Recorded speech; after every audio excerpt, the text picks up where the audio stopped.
Welcome to another edition of the GM Shuffle with Michael Lombardi, presented by DraftKings and VSiN. I'm your host, Femi Abebefe. As always, make sure to subscribe, rate, and review wherever you get your podcast. Our producer, Elliot Bowman, with us on the ones and twos, as he always is. And Michael, no games this weekend, but still a lot to get to here as we're in this bye week before the Super Bowl. But before we get to all the Super Bowl discussion and all that stuff, we got to talk about what happened yesterday in the NFL.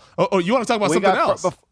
Well, you got too much time now. I mean, you're going to have to get caught up on The Sopranos. You got a lot of people wanting to get you caught up. They're on my ass. Dedicate some time. They are on your ass. I'm just trying to be polite, but if it's either you come heavy or don't come at all. I mean, you're going to get run out of here if you don't start watching.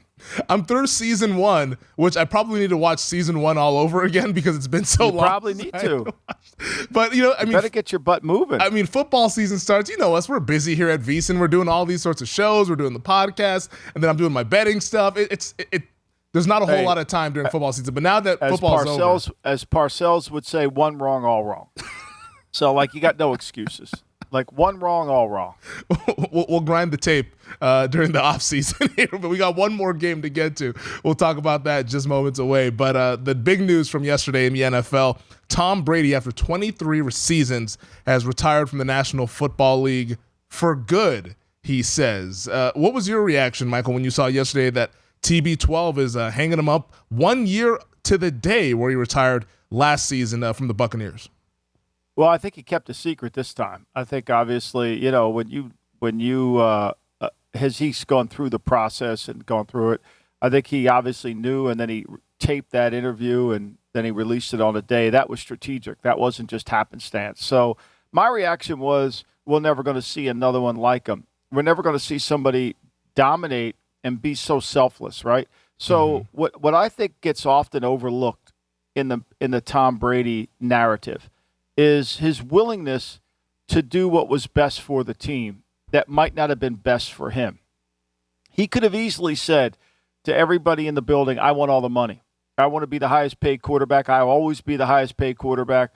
But he took a different road. And when we examine the Final Four this year, there are 3 of the teams are in the Final Four that are quarterbacks on rookie contracts. Now, Mahomes took less. I mean, I think Mahomes could have made more, but he took a substantial chunk.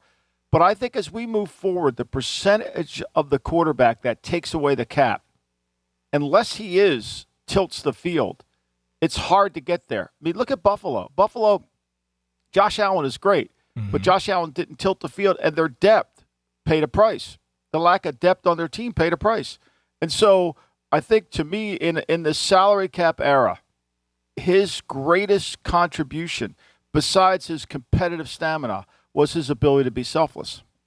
You talked about that ability to be selfless. Let's play the clip, though, here of Brady announcing his retirement yesterday. He puts this on his Twitter and his Instagram and all across his social media platforms. I'll get to the point right away. I'm retiring for good. I know the process was a pretty big deal last time, so when I woke up this morning, I figured I'd just press record and let you guys know first. So I won't be long-winded. You only get one super emotional retirement essay, and I used mine up last year. So really thank you guys so much, to every single one of you, for supporting me. He even kind of makes fun of himself there a little bit, saying that he only gets one super emotional essay to retire. But you mentioned that he kind of kept this a secret because we were talking before we started recording the podcast that Brady was in Los Angeles to premiere 80 for Brady, which I'm sure that you will be getting your tickets ready to go ahead and watch that one. So he was in L.A., but the video, that does not look like Los Angeles. That looks like Florida. Correct me if I'm wrong. It is. No, I think it's South Florida, and I think this is part of the issue. I mean, as a parent of a divorce, his kids are in school. So, for Brady to continue playing and not play in Miami, right? Or, where was he going to play? If he plays in Las Vegas, it means he doesn't see his kids. And he's probably, I don't know the arrangement, but I'm sure he has some custody, whether it's a week here, a week there. I mean, I'm sure there's custody arrangements going on here. So, so he's in Miami. He's got this property in Miami. He chose to live in Miami when he was going to retire, when he was still married. His kids are in school in Miami. His ex-wife has a house in Miami. So when you start adding all those things up, unless he was going to play for the Dolphins, I'm not sure he could have played. I mean, or if he could have played but not been involved with his children's life, which I think was something he wanted to desperately do. So I think it was, at the end of the day, this is a rarity. I mean, the injuries didn't get him. His lack of skills didn't get him. His lack of courage, toughness, getting hit too much didn't get him. But his quest to be a family member in his family did. Yeah, and family above all else. I mean, we talk about that all the time with these guys. They're humans. They also have a side of them outside of football, and Tom Brady was kind of at a crossroads with his own personal career, and then also what was going on in his family life. Now, according to Jeff Darlington of ESPN, he tweeted this out yesterday when the news was coming out. He said that Brady for months implied to many close to him that it was going to either be a return to Tampa or retirement. So the speculation of San Francisco or Las Vegas or maybe even the New York Jets, it sounds like all of that was just kind of us maybe speculating and trying to connect some dots here. Is that what you were hearing there, that it was always either going to be a team in Florida? Like you mentioned, maybe Miami, but it was either Bucks or retirement is what Brady was telling people in his circle. Yeah, I think, because of maybe that's true. I think what he did do is he did call a lot of people that he loves in the league and let them know before he released that video, and to tell them that he was going to retire. And so he included people that are important in his life. And so by doing so, he still kept a secret, which is remarkable in this day and age of Twitter. And he still was able to release it on his own platform. Yeah. And so, yeah, I do think that Florida probably was the only place to play. And going back to Tampa, where they are as a football team, probably wasn't the right thing to do. Do you think this is the end? Because everyone's been asking me that question over the past couple of days. Do you think this is it for him? Yeah, I think it is. I think because of his life. I think he wants to be a father. He wants to be involved with his kids. I think, we never, it's easy for us to look at the emotional element of just playing. We remove the emotional element of life.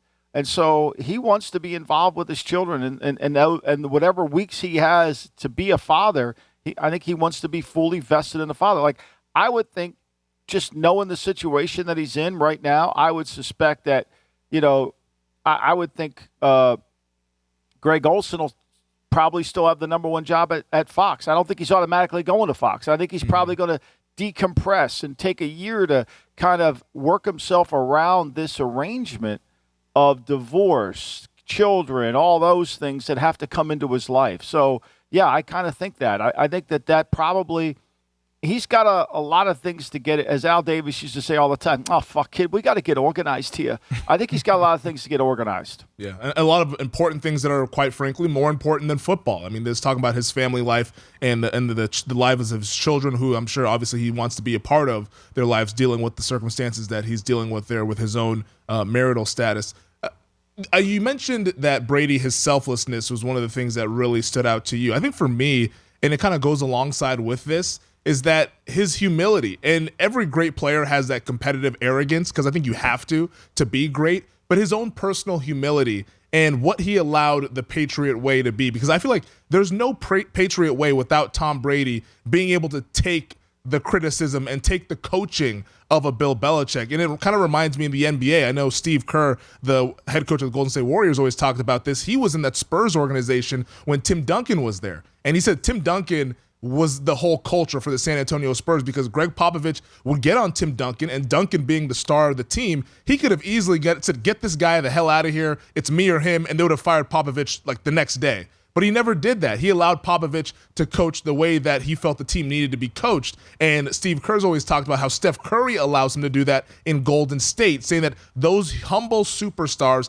allow you to kind of cultivate this culture because they can take that coaching, and everybody else kind of falls in line because they say, if this guy can get ripped in front of everyone, then who am I, to ever stand up? And I feel like that's the same thing with Brady during his time in New England. And I'm not sure what it was like in Tampa Bay, but definitely in New England, when you heard that Bill Belichick would talk about, hey, like, we're all in front of everybody, and we're doing the film session, and Tom, you got to make that throw, or you got to make this read right here. But what do you make of that, and how Brady kind of helped set that culture of the Patriot way? I think there's no doubt. You nailed it. I mean, that's part of it, right? When your best player sets the tone of intolerance for anything that gets in the way of winning, you're going to be a great team. It's one of the reasons why it drives me crazy when I watch the 76ers. Because as great of a talent as Embiid is, he doesn't set the tone of intolerance. He doesn't play or work at a level to carry everybody with him. He kind of is, I'm great, I'm talented, but I don't really want to work that hard. Like, it's not that. I want to be MVP, but I don't want to work that hard. Like, so for me, that's kind of a different, that's when you can't create mental toughness within your team. It's what Patrick Mahomes gives the Chiefs. He gives them that ability to create mental toughness. It's what Burrow gives the Bengals. He's their best player, but yet he works the hardest. And so everybody else around him is like, well, if he's working hard, you could see the faces of the kids that were free agents that go into the Patriot team meeting room, and Brady's sitting in the first row to the far left. And, Belichick's coaching him hard. They're like, if he coaches him hard, I'm going to get coached hard. So, yeah. I mean, but that culture, that willingness to do that, laid the foundation for what it takes to be a champion. Like, all this conversation that Belichick wouldn't win without Brady is bullshit, because Don Shula, the winningest coach in NFL history, he went 4 years with Dan Marino at quarterback and didn't even make the playoffs. I mean, the Packers have had Brett Favre and Aaron Rodgers, two generational quarterbacks, two quarterbacks in my top 100 in my next book, right? Each won one Super Bowl. Peyton Manning, I mean, he won one with the Colts. He should have won more. And not that Manning didn't work hard, do all those things, but the reality of it is to be able to sustain success, to sustain excellence, it really goes to the fabric of being willing to get coached. I think we're seeing this in college basketball. All these programs that are recruiting 5 stars, those kids don't want to get coached. They just want to serve a year and then go to the NBA. Same thing in football. I mean, we see it with A&M. How many 5-star kids they get in there? They can't coach them. I mean, it's one of the reasons why Jay Wright left Villanova. Jay Wright needs 3-star kids that he can make 5 stars. He doesn't need 5-star kids that just don't want to do anything. Mm-hmm. And so when you have a great player who wants to get better every day, Michael Jordan, I'm getting better every day. Michael, you're already great. No, I'm getting better every day. Kobe, I'm getting better every day. That's what winning does. That's what it takes to win. That's why if you're the CEO of the company, you have to work the hardest. Yeah, it definitely is the trickle-down effect. And once everybody realizes that, then everybody steps up their game, and then you're able to sustain success. And you talk about that success. I mean, Brady, over his 23-year career, 7 Super Bowl championships, 5 Super Bowl MVPs, 3 league MVPs, 89,000 passing yards, first all-time, 649 regular season touchdowns as well, most career wins with 251. He's a member of the all-decade team for the 2000s and the 2010s. So 2 all-decade teams, that's sustained success right there. But as a bettor, the stat that sticks out to me the most is a bettor. This guy was 58% against the spread. And you factor in how many times he was a favorite, how many times he was a TD favorite and all that stuff. And we talk about, hey, the Chiefs, they don't cover spreads because the Patrick Mahomes and the Chiefs are always priced to the moon. Brady was priced to the moon with the Patriots, and they were still hitting at a 58% rate. And if you're good at math, you know that you're making quite a bit of money over the long haul if you're hitting at 58%, 80% as an underdog throughout his career, 51-13 at the window there. I mean, the guy was just exceeding expectations every single step of the way from day one all the way to the end of his career. No doubt. And he understands how to win a game. He wasn't. And what else add to the selfless behavior? He didn't care if he threw it 15 times and they won. Mm-hmm. And he didn't care if he had to throw it 65 times and they won. I mean, he was willing to do what was best for the team that may not have been best for him. That, to me, is his greatest virtue. That line that defines mental toughness for the Patriots starts and ends with Tom Brady. So now that Brady has decided to retire, spinning it kind of to the rest of the quarterback dominoes, how do you think that this affects the offseason for those quarterback-needy teams like the Raiders here in Las Vegas or like the New York Jets, some of these teams that are looking for some veteran QBs to take their teams to the next level? Well, I mean, we know that Garoppolo is going to be a free agent, right? We know that, so we'll get to him in a second. But I think, to me, the question before you can go down this road is, you've got to ask yourself, is Aaron Rodgers committed to playing how much longer? You know, how much longer do you want to play? Because I find it hard to believe that you'd be willing to give up a high first-round pick for a guy who's going to play 1 year. You know, I know the Rams had success going all in with this, hey, we don't give a shit about draft picks. But, you know, when they traded the draft picks for Stafford, they weren't thinking it was a 1 year investment. It might end up being just a 1 year and maybe he can't keep going, right? But I think that's going to be the key question that's got to get answered.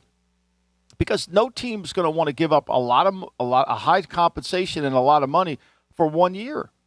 It's hard. It's hard to lay the fabric and the foundation of your culture if it's 1 year. You got to build on something. And, you know, and I think that if it's all that money, again, we'll go back to when you take all the money as the starting quarterback, what's left with the team? Now, this is why Jacksonville has the perfect opportunity right now, if you're Trent Baalke.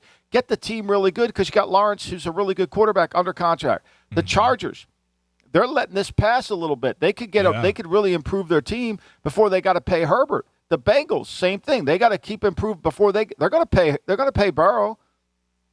You know, they're going to pay Burrow huge. And so once you do that and you eat up that portion of the cap, your depth, as we've seen this year in the league, is really hard to sustain, and it affects teams.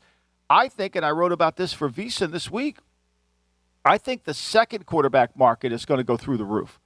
I think it's going to go through the roof. I think teams are going to be more willing to pay backups because your season could be over. Your season could be over because there's very few people on planet Earth that can coach and evaluate the quarterbacks. Andy Reid, Kyle Shanahan, Josh those guys can do that, but they're few and far between. A lot of guys think they can, but it's few and far between. So you just can't put anybody in and win. I mean, even Kyle, how many times have you read Kyle Shanahan without Jimmy Garoppolo is what? How many times have you read that? Yeah. You know, and so like I think that's going to change. That's going to affect the landscape of this market. I think if you're Jarrett Stidham, you made a lot of money because you're a backup and you showed you could throw the ball. If you got any backup skills, you're going to get paid. You have to get paid. It's a valuable insurance policy. Yeah, you're telling me that my Cowboys are going to have trouble hanging on to Cooper Rush? I believe he's a free agent. Well, I think he'll get paid. Yeah. I think he'll get paid. You know, I think at some point you got to say, how do we do this? And nobody ever in the league ever spends time saying, okay, you know, in most businesses you have research and development areas, right? Like, okay, what do we need to do? What do we need to research and what do we need to develop for the next 3 years? The NFL doesn't have that. Like they should. Like you should be. And one of the criticisms that I have about all this subcontracting thinking in terms of who they hire as a play caller is when you don't find a head coach who understands player development, you have no R&D. You have no R&D. Like if you really get development and you have a head coach that gets it and you say, okay, we're going to develop offensive linemen. I don't give a shit what it takes. And we're going to bring them in. We're going to coach. We're going to develop them. We're going to have a coach dedicated to developing that talent. And we're going to have a coach dedicated to developing quarterback talent. It gets lip service. The coaches are too busy coaching the guys that got to get ready. So there's no player development going on. The only way you're going to add depth is through having a comprehensive player development program that is intact every single day. And the rub becomes, Femi, is I don't want to develop that guy. He sucks. The personnel guy, oh, that guy's great. You should develop him. It's that rub that goes in between, right? And somebody's got to figure that out. Like, are we wasting our time developing this guy or should we develop this guy? And that can really only come from if you allow it to come to the assistants are always going to take the player who knows what to do, not who could be developed more. I think that goes to talk about, like, it's right along with what we said with alignment. And you have the front office and the head coach all aligned to say, all right, these are the guys that we like. This is what we see in this player. Let's develop them. Because once you don't have that alignment there, that's when it kind of becomes, all right, this is my guy and this is your guy. And then that's not a good situation. I'll give you the perfect example. Chris Ballard at Indianapolis. Chris Ballard is a really good personnel guy. Mm-hmm. He's a really good personnel guy. He's under a lot of criticism because he's really never had a coach to develop talent. He's never really had that. So he can only be as good as the coach is willing to make his assistants develop talent. if Ballard had Belichick, his roster would be, everybody would be talking about how good his roster. He had it with Andy Reid. I mean, when Andy Reid gets Tyreek Hill's a running back at Oklahoma State, an unbelievable running back with track speed. And Andy decides to make him a slot receiver. Okay? And the kid had good hands, but he never – and so then they developed him within that system. So all of a sudden, this fifth-round pick who's got incredible talent and shouldn't have been a fifth-round pick, but the off-the-field shit made the horrible off-the-field incident made him that. But they bring him in and they develop him within. See, Andy Reid, when you work for Andy Reid, you're a better personnel guy. Isaiah Pacheco, most places wouldn't have been able to develop him. Now they got to work on his protection. But that's the missing link in all this. And so as a personnel guy, you're in some situations where you're not getting player development. And then you think that, we'll get him to – no, unless the head coach is demanding it from the assistants. It isn't the assistants. The head coach has got to demand it. He's got to walk in the room and say, look, here's what we got to do. Al Davis used to say this all the time. Make those coaches think they're high school coaches. Make them think we're not bringing somebody else in. I mean, I see it in college football. I mean, I've been in college staff meetings where, the special teams coaches over there saying, well, we shouldn't redshirt this guy. We should do this. Like, you're not the GM. Like, you coach special teams. Just worry about that. But that's what happens. I think that's a really good way to put it there. Final note on this before we take our first break here. On the Aaron Rodgers side of things, Devontae Adams last night tweeted, he said, answering 15 questions, ask me anything. And Las Vegas Locally, which is a popular Twitter account here in Las Vegas, tweeted at him, said, which neighborhood is Aaron Rodgers moving to? Devontae Adams responded, one word, mine. Any smoke to this fire here that we got going on? Again, I don't know how there could be anything. I think to me it's really all about, again, there's a lot of hurdles you got to jump. And, Big Daddy back from Hawaii, back to work now. Everything's good. Okay, we're good. Didn't get stopped at the airport. Whatever he did, whatever he brought into the country, he got it in here. But I will say, I asked him, he wants to move on with Jordan Love. Like, I don't understand it. Like, I do get the sense, just reading the tea leaves, that Green Bay is going to do something. Do you get that sense? That's what everything I'm reading is that they were active in trade discussions and are looking to maybe find a place to move Aaron Rodgers. Yeah, I think that's what but they have. Aaron Rodgers has got to be able to say, I'm playing 3 more years. Here's the contract. Move on. There's so many hurdles to go over. Yeah. Now, Rodgers, he doesn't have the no trade clause, but he could always just say, I'm not going to play. And that's, I guess, right. His leverage would be retirement and threatening that. But but then he's got to pay money back, right? Then he's got to pay money back. You think he wants to do that? I don't think so. I don't think so. I mean, that's a lot of money that he's expected to get here this year. I'm sure he can count, and if he can count, then he knows that playing is probably the best situation for him in 2023. But I think that's going to be one of the more fascinating kind of storylines is what happens with Aaron Rodgers and Green Bay. Do they move forward with Jordan Love? Or if they bring Rodgers back, what happens with Jordan Love? Because the word on the street is Jordan Love might ask for a trade if they bring Aaron Rodgers back. So maybe that young quarterback market is something that we could also see moving as well. But Michael, let's take our first break. Talking about research and development, let's talk some head coaches because we saw a couple of hires earlier this week here. This is the GM Shuffle. All right, the head coaching carousel was cooking earlier this week here, and we saw the Rocky Mountains, Denver, make the big splash. They got the big whale, Michael. Sean Payton is heading to the Rocky Mountains to become the next head coach for the Denver Broncos. Now, this wasn't cheap at all because we always talked about there's got to be some compensation for New Orleans since they had his rights on the contract. So the Saints will receive a first-round pick this year and a second-round pick next year. Denver gets Sean Payton as well as a third-round pick in next year's draft here. But the compensation, is it fair for the Super Bowl winning head coach? And how does this Broncos team look going forward now that they have somebody competent at the position? Well, I mean, would you trade Bradley Chubb for Sean Payton? Without question. Okay, then that's what they just did. They traded Brad, and they flopped 2s and 3s. They got a 2 and a 3. They flopped it. So maybe it's a little bit more, but that's what they did. They traded Bradley Chubb, for a guy who's going to run your whole program. I think it's fair. I mean, it's a hell of a price. I mean, it's really what they did. I think you got to do it every single time. You're hoping to build sustainable success with Sean, and Sean seems like he's got the energy, he's got the enthusiasm, he's got the knowledge to be able to help them build and navigate through this. And he's going to if anybody can, coach the quarterback to play better, Sean can. Sean can. And Sean's going to demand from Russell to do what he wants him to do. It isn't going to be Russ demanding what he wants to do. So I think there's going to be some give and take in that arrangement. And if Russ has any juice left in the tank, we're going to find out.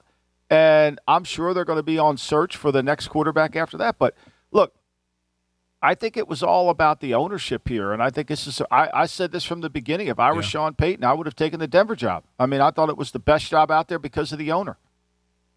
Yeah, you talked about that all throughout this kind of offseason for these teams that didn't make the playoffs, saying that, hey, Denver is the job that is seen as having the best and most stable ownership, and we see the biggest head coaching candidate end up going there. But there was a little bit of stuff that was being made around when Sean Payton decided to go to the Broncos that maybe Denver's first choice was DeMeco Ryans, and then Adam Schefter then comes out and says no. They hadn't spoken with DeMeco Ryans since last week, and it's been kind of Payton who they've been zeroing in on. What have you heard? I mean, not like it matters much, but just from a curiosity standpoint, did you hear anything about Ryans maybe being option number one and then them, quote, settling for Sean Payton, or was it Payton all along here for the Broncos? I think they did their due diligence. I think they found if they could find a coach who fit the profile, right? So what I think Penner did was exactly how you have to find talent. He put together a profile of what he wanted, about what characteristics were needed, who could do the job. He defined the job, which most of these owners don't do. Most of these owners say, I want an offensive coach, or, I heard David Tepper say, well, they changed the rules in favor of the offense. That's why I wanted to hire an offensive head coach. Okay, if that's what you think the job is, then go ahead, right? Then go ahead, do it. I don't think that's the job. However, that being said, I think he'll learn eventually that's not the job. But Penner defined the job. Penner said, this is what I want. I want a CEO. I want somebody who can align us from top to bottom, working bottom up to top. I want somebody who's going to be a strategist who can see something from 35,000 feet and, somebody who brings credibility. I don't think that fits DeMeco. I think DeMeco's he's going to be like a lot of young coaches. He's going to embark on a journey that, it seems like he's got it. But once he starts it, he's going to say, holy shit, I never thought this job was as hard as it is. Right? So I think, to me, this nonsense that he had that job and turned it away, I think it's always just rumors. And to me, go back to what the owner said, what he was looking for, it fits Sean Payton. That's kind of was my read on it, but it was interesting to see Ian Rappaport of NFL Network put out those tweets. He was saying that the Broncos had zeroed in on DeMeco Ryans, secretly tried to lure Jim Harbaugh from Michigan, negotiated with Sean Payton with the deal, tried to hire DeMeco Ryans again, then finalized with Sean Payton as their head coach. I mean, that seems like it's a lot going on there. How much of that is true? Who knows? I mean, the order of operation might be different than what Rappaport was told. These things are all kind of working in back channels anyways, but now that Payton is in Denver, you mentioned Russell Wilson because that's the immediate question for this Broncos team. They paid a lot of money and draft capital to get Russell Wilson. Do you think that our favorite cook can be fixed? Are we going back to the gourmet restaurant?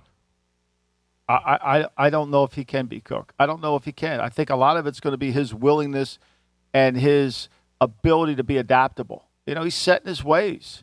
He's like the guy who's been a bachelor all the time and gets married. All of a sudden, he's set in his ways. Wait a minute, I go play, I go out Tuesday night. I go out Wednesday night. I'm set in my ways, man. I can't change. This is my he's process. Set in his ways. Yeah.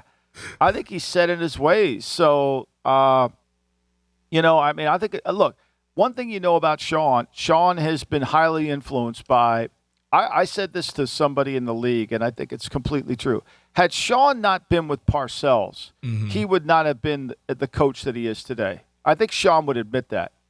Sean learned a lot from Parcells. He learned a lot about being a head coach. He learned about demanding of the assistant. He learned a lot.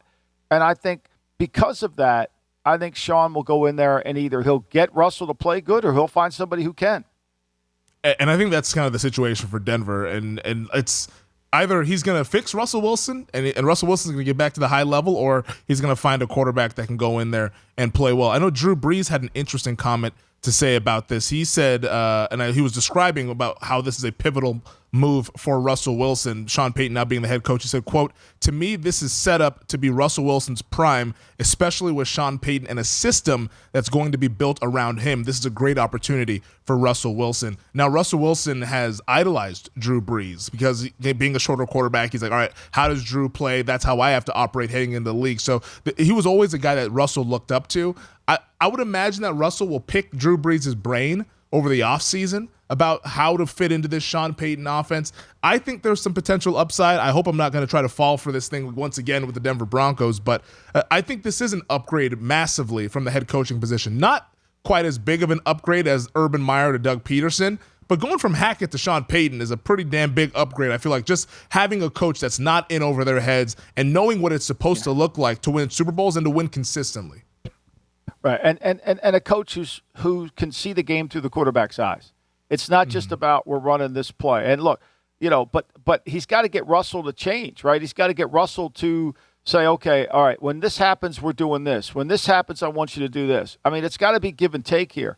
And if he doesn't do that, then it's going to be hard. But I think he will. I think, look, there was a sign that when you used to leave Barstow, California to go to Vegas and said, "Eat here or we both starve." Right? I think Russell's at that point. Either he eats with Sean or he's going to starve. Yeah, no, I think that's 100% where Russell Wilson is at because, I mean, at this point in his career, if it doesn't work out, everyone's going to point to Russell Wilson and say, "Hey, man, you were the one that didn't adapt your game, and that's why this thing didn't work in Denver." Also, we saw the Houston Texans. We mentioned DeMeco Ryans. The Texans hired DeMeco Ryans as he's going back there to Houston where he was a phenomenal player, was a defensive rookie of the year, played 6 seasons for the Texans. Now he will be their head coach after having a successful run as a defensive coordinator for the San Francisco 49ers. They have a lot of draft capital. They have a lot of cap space, but this is a job that is a very difficult job to turn this thing around here. What is item number 1 for DeMeco Ryans as he takes over as a first-time head coach? Well, I think he's got to be a head coach. I think what they need more than anything in Houston is a head coach. The game can't operate through the general manager's chair. It's been proven. I can speak from this with authority. Al Davis couldn't run the game from the owner's chair. It's impossible. So Nick has got to do a good job of coaching DeMeco on how to be a leader, how to run the team, how to be a head coach, how to not defer every decision to an assistant because you don't feel comfortable making that decision. You're going to have to do that. So that's job number 1. Job number 2 is he's got to get a good offensive line coach. They need offensive line coach really badly there. They need an offensive coordinator. But the line didn't play to the level it needs to play to, and they're going to have to get that done. And then, they're going to have to get development. They're going to have a lot of young players on their team, so they're going to have a development program. And Nick's going to have to – this is Nick's third coach. He's never hired anybody who understands how he sees the game. And the quicker he can bridge that gap of understanding the game and not operating on his own in the New England system and then DeMeco operating on the San Francisco system, the quicker they can bridge those two together, the better off it's going to be.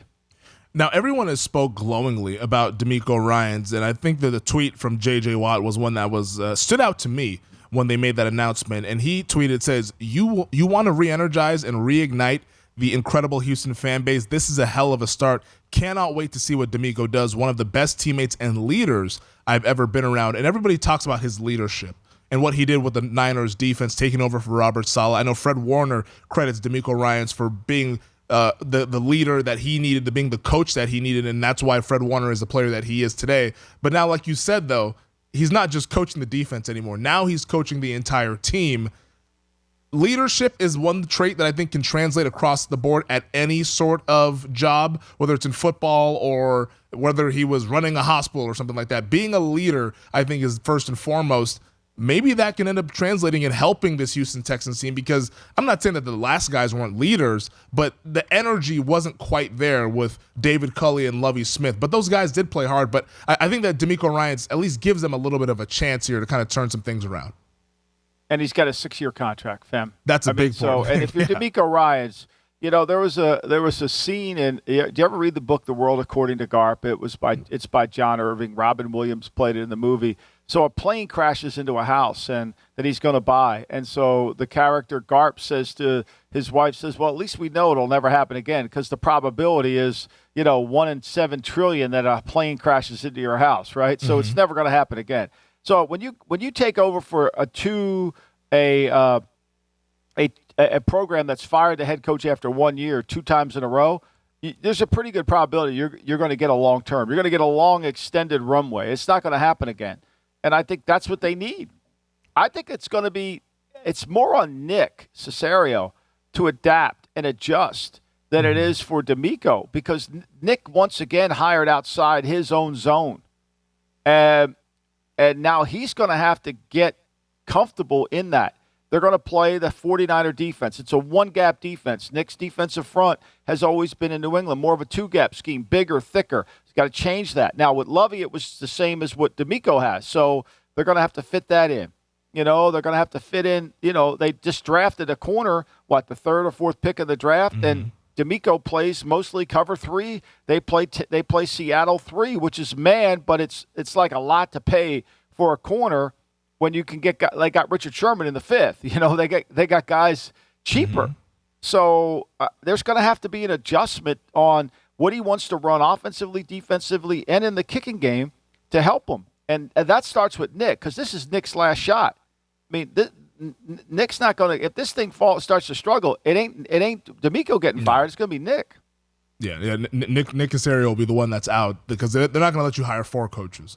That's not something that happens in the NFL. Staying in the AFC South, though, just saw this note from NFL Network's Mike Garafolo saying that the Colts are nearly done with their second round of head coaching interviews and are considering a rare round 3 as well. Sources tell me and Ian Rappaport if they go that route, they'd pare down the list to a select few finalists before making their decision on their next head coach. What's the latest you're hearing out of Indy? I heard that they were going to talk to they had more interviews today, and then I thought they were going to talk to Steichen over the weekend on Saturday when they can talk to him. And then I thought that they and look, it doesn't sound like they're. I mean, I wouldn't be surprised if they went more and interviewed even more. So I don't think that. I think they got to find. I don't think it's Saturday's job. I don't think he would be involved if they went to round 3. I think it's about finding somebody that they feel can get comfortable with the owner. Right? Yeah. I think that I think it's got to be somebody who feels like he can, he's comfortable, the owner's comfortable with him. It's like they have a camaraderie. I think that's going to be key. I think if I'm Chris Ballard, I'm hiring the guy that I know can develop talent because I'm not good at my job with the wrong guy. I've said this numerous times. You got to find somebody that will develop talent and isn't going to the assistants. Oh, hey, they think this guy's a good player. Oh, he sucks. I don't want to coach him. Okay, then we'll kill him, and then he's next thing you know. It's the Doc Rivers, right?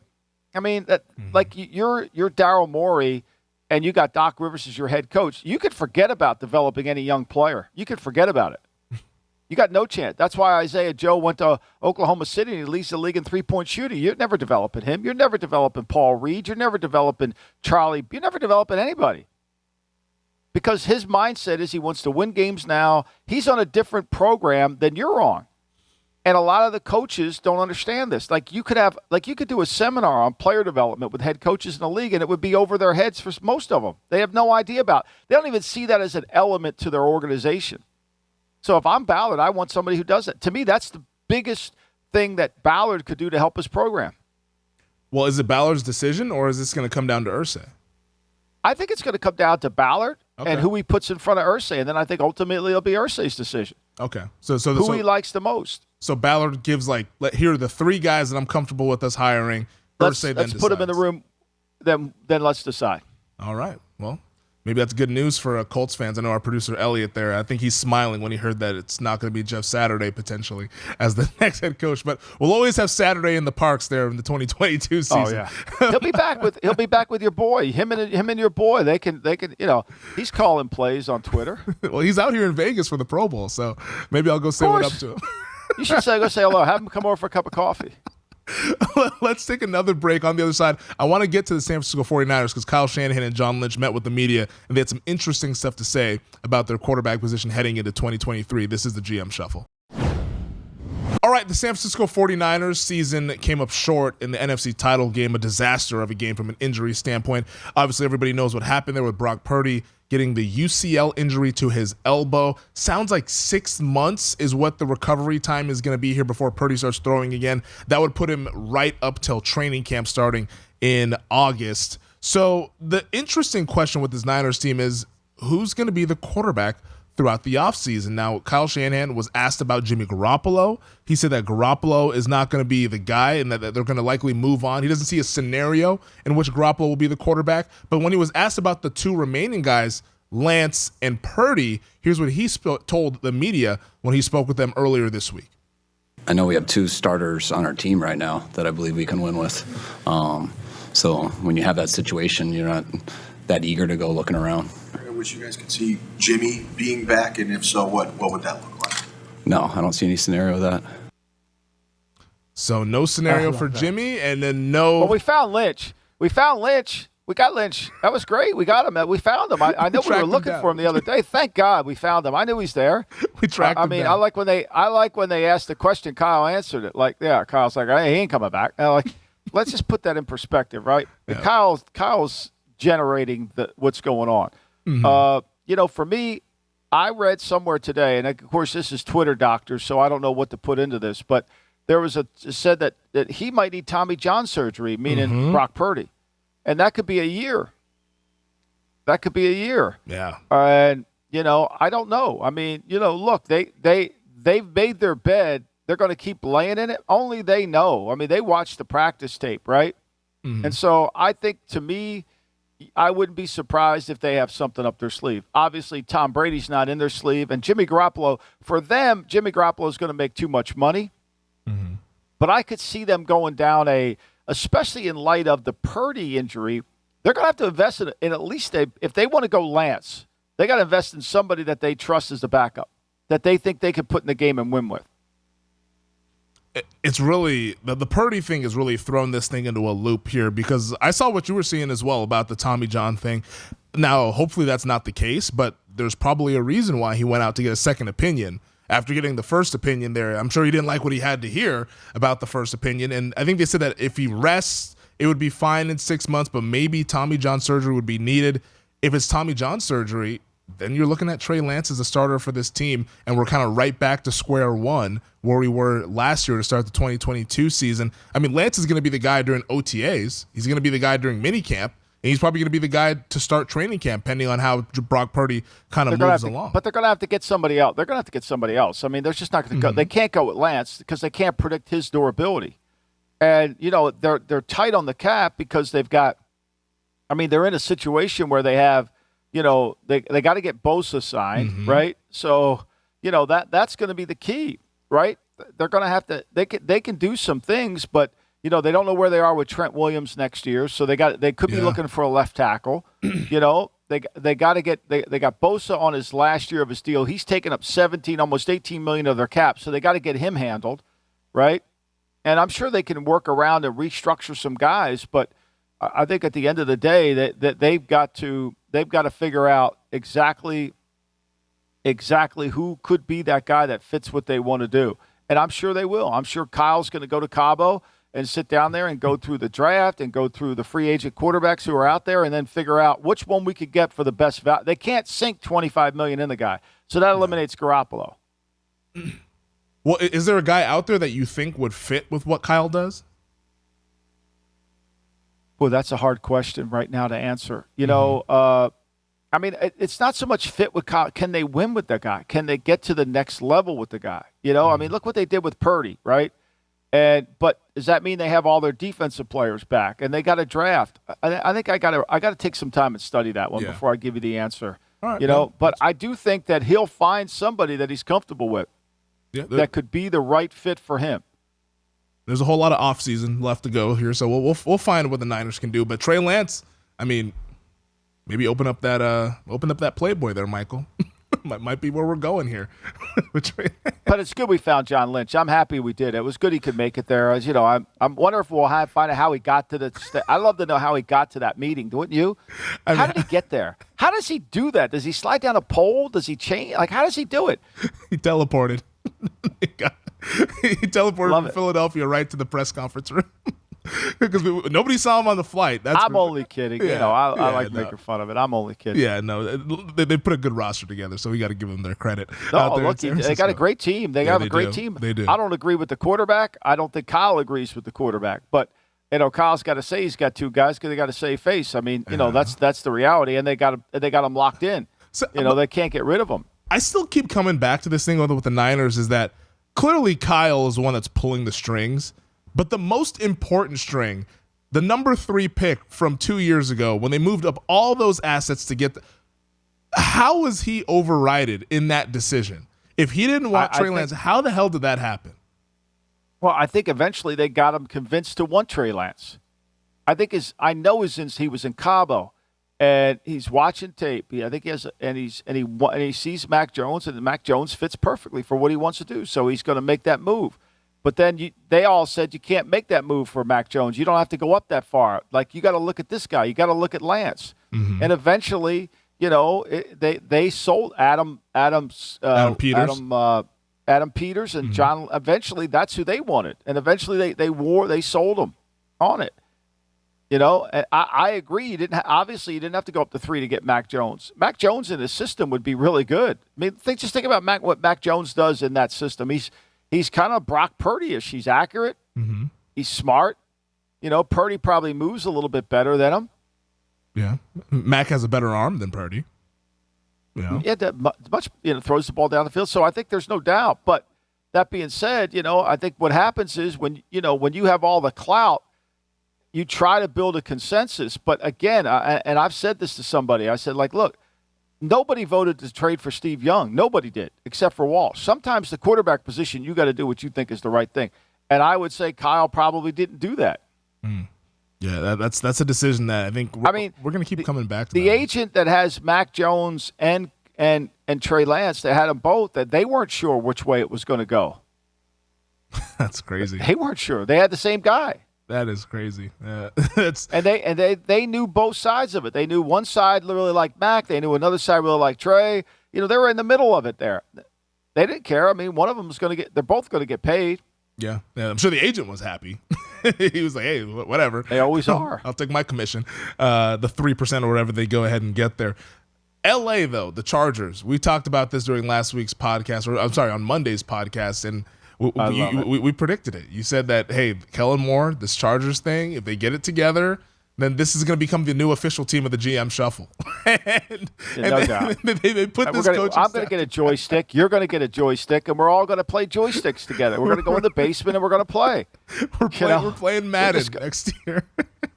We're all going to play. I think they should put the Chargers on the cover of Madden. I think they should definitely do that. I think that would be perfect. Staley's picture with Justin Herbert in the background, and Mike Williams playing against Denver in a meaningless game. I think we should do that. I think that would be so perfect.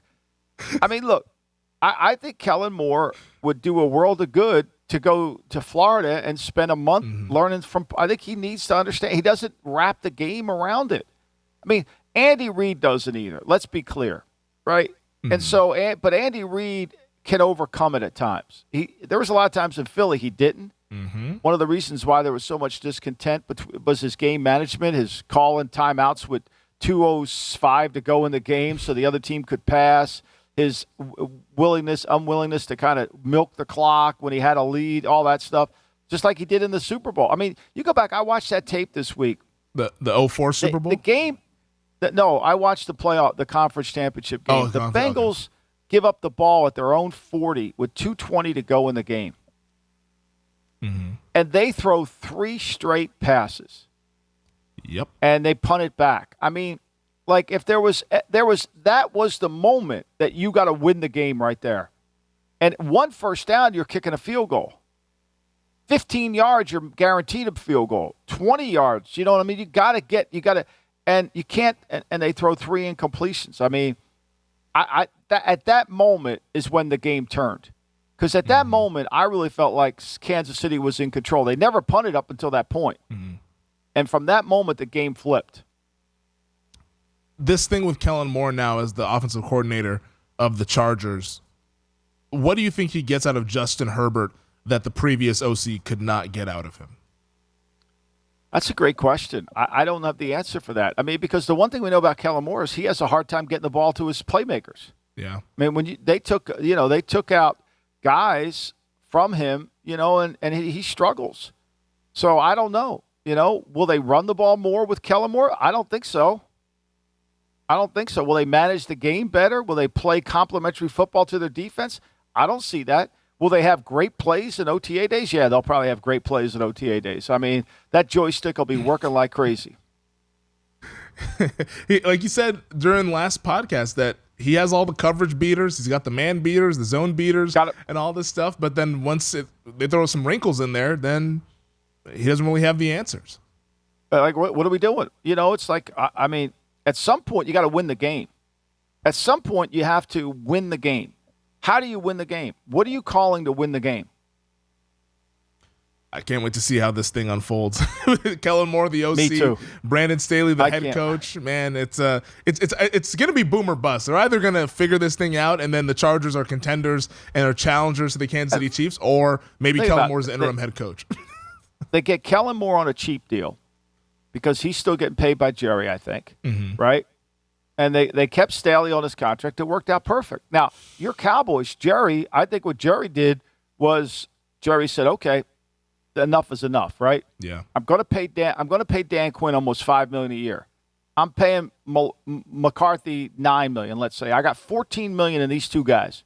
McCarthy, you're going to call plays. Like, I'm not hiring another guy and spending $5 million for him to call plays. Like, I'm going to have some fiscal responsibility here. And so McCarthy's going to call plays. They go out and hire Mike Solari as the line coach. Yep. He starts to bring in other coaches that fit what Mike wants to do, and Mike's back to calling plays. So to me, this is the year. Everybody made last year as the year that was the bullseye was on Mike McCarthy. This year, the bullseye, because now he's calling plays. There's no one else there to discuss it. He's calling the plays. He's running the offense. They will go back to the West Coast offense that Mike knows. I'm sure Brian Schottenheimer, they're best friends, that he'll have a huge role in it. But I think what Jerry said was, look, I'm paying all these guys. I got to if I'm paying you, you got to do something. You got to do more than that. No, I think that's a really great point to bring up there. And McCarthy, they talked about it's going to kind of go back to the Green Bay offense of what he was doing. We'll see how Dak Prescott responds to that. But he's going to have to get the most out of Dak Prescott. I would imagine, and you talked about this, that Brian Schottenheimer maybe being the offensive coordinator, I'd imagine that's the next step. That once they hired Mike Solari to be the offensive line coach, I mean, Schottenheimer and Solari worked together in Seattle. When Schottenheimer was the OC there, Solari was the offensive line coach for the Seahawks. I would guess that it's going to be Schottenheimer kind of running the day-to-day stuff throughout the week, and then McCarthy calling the plays on Sundays or whenever the game is. And he needs to get it organized for him. He needs somebody he trusts to get it organized. Yeah. He might not give him the title, but I think that's right. I think the way you broke down the function of the organization, I think that's right. Yeah. So Cowboys, they're on the hot seat as always. That's just kind of the deal until they finally break through and get to a damn NFC Championship game in the Super Bowl. That's always going to be the situation down there in the Dallas. Here, real quick, Michael, the Pro Bowl games or the reimagined Pro Bowl games out here in Las Vegas. What is that? What are we doing? You're already shaking your head. I mean, what are we doing? And then these guys could get hurt and they're on the hook for $40 million. Like, seriously. I mean, Derek Carr went home so he wouldn't get hurt, so the Raiders wouldn't be on the hook, and now he's playing in a Pro Bowl so he could get hurt and be on the hook, and we're calling this a football game? Like, I think the league's got to take a look at this and say, wait a minute, hold on here. What the hell are we doing? They got to protect the players. You got to protect the players, but we also got to protect the clubs. I mean, this is really a dangerous thing. Then they're putting players in that, I mean, Tyler Huntley, God bless him. But you don't think Pro Bowl and Huntley go in the same sentence. Like, did anybody watch him play? Like, I love the kid. He's a great backup. And if he's a free agent, I think he'll get money to be a backup. I really do. But he ain't a Pro Bowl player. Like, what are we doing?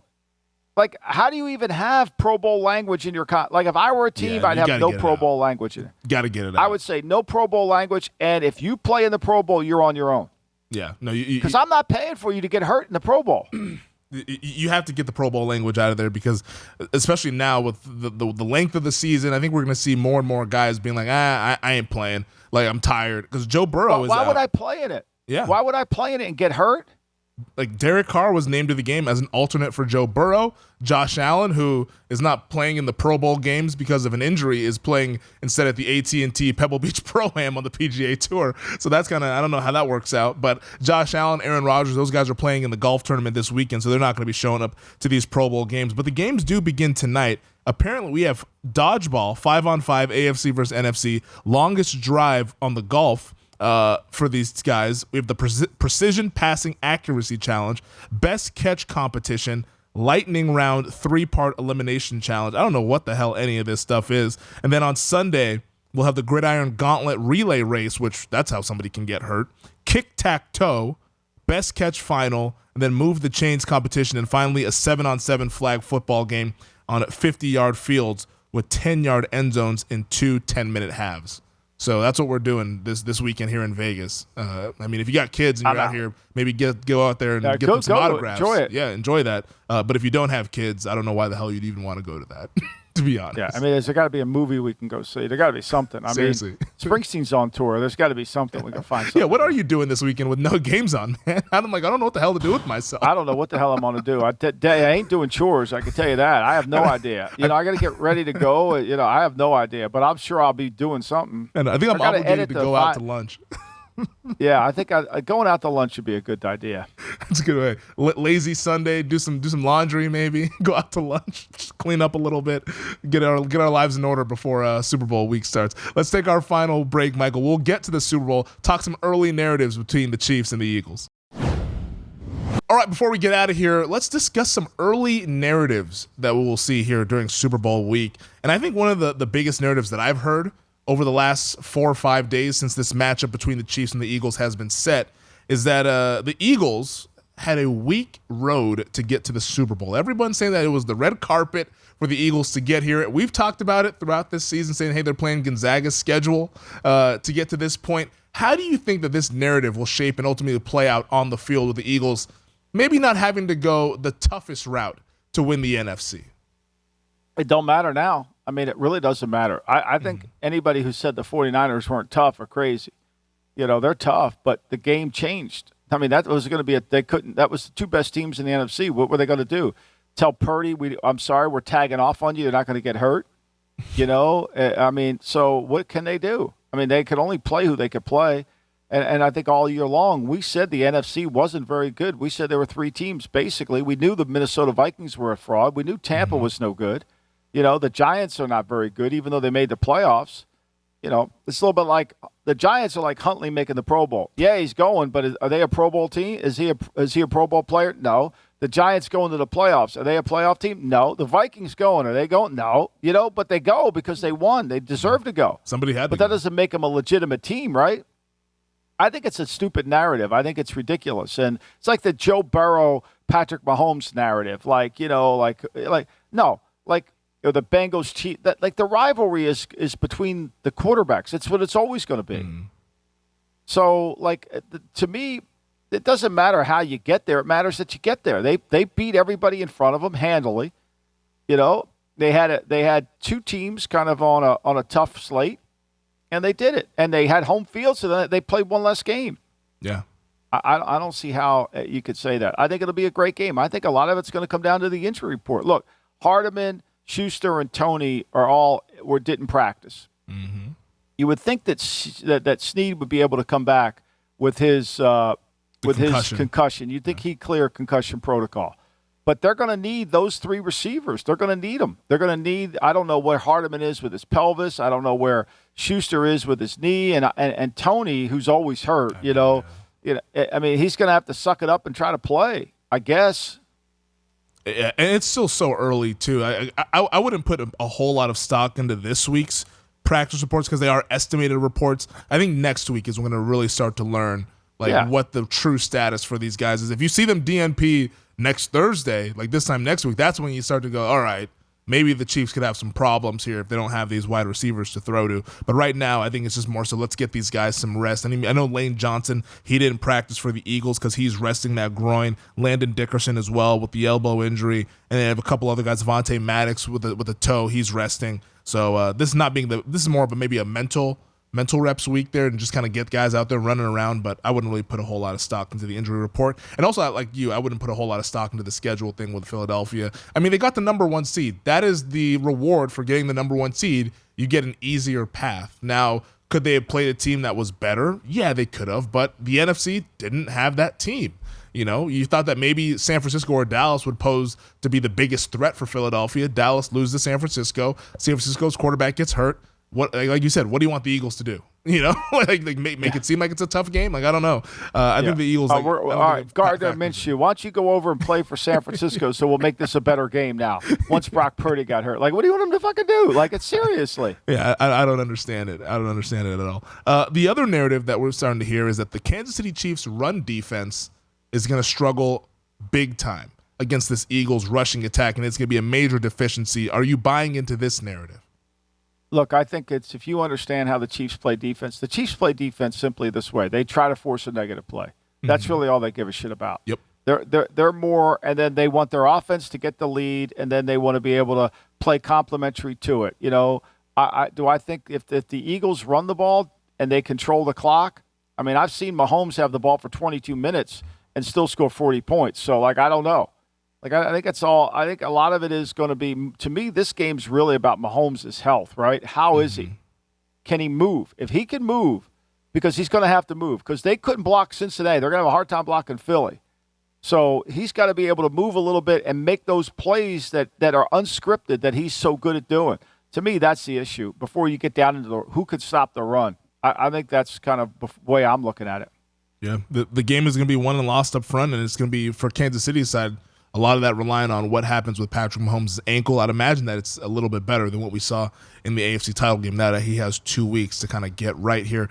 Boy, Super Bowl week is going to be a whole lot of fun, Michael. I know that you'll be heading out to Arizona. DraftKings is sending you out there.